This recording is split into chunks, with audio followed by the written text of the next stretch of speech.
শেরপুরে অসুস্থ স্ত্রীকে জীবন্ত কবর দেওয়ার চেষ্টার ভিডিও সামাজিক যোগাযোগ মাধ্যমে ভাইরাল। অভিযুক্ত স্বামী পলাতক। ঘটনাটি শ্রীবরদী উপজেলার মধ্যপাড়া গ্রামের। পুলিশ জানায়, অভিযুক্তের নাম খলিলুর রহমান।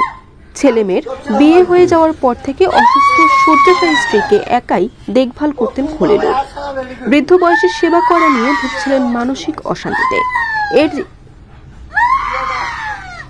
এরই জেরে শুক্রবার সকালে ঘর থেকে স্ত্রীকে টেনে বাড়ির উঠোনে কবর দেওয়ার চেষ্টা করেন। ভিডিওটি দেখার পর রাতে পুলিশ ঘটনাস্থলে গেলে পালিয়ে যায় অভিযুক্ত খলিলুর রহমান। পরিবারের একজন সদস্য এই মারধরের ভিডিও নিখুঁতভাবে ধারণ করলেও সাহায্যের চেষ্টা করেননি। পাশেই কয়েকজন দাঁড়িয়ে থাকলেও কেউ তাকে বাঁচাতে এগিয়ে আসেনি। স্থানীয়রা জানায়, ভিডিওটি তাদের নাতি মোহাম্মদ খোকন ধারণ করে ফেসবুকে পোস্ট করেন, যা রাতারাতি ভাইরাল হয়ে যায়। প্রায় 6 বছর ধরে পক্ষাঘাতগ্রস্ত হয়ে শয্যাশায়ী খোরশেদা বেগম। স্থানীয়দের অভিযোগ, স্বামী তার সঠিক চিকিৎসার ব্যবস্থা না করে উল্টো নিয়মিত শারীরিক ও মানসিক নির্যাতন চালিয়ে আসছিলেন। শ্রীবরদী উপজেলা নির্বাহী কর্মকর্তা শেখ জাবের আহমেদ বলেন, ভিডিওটি দেখা হয়েছে, বিষয়টি অত্যন্ত মর্মান্তিক। এই ঘটনায় আইন অনুযায়ী ব্যবস্থা নেওয়া হবে।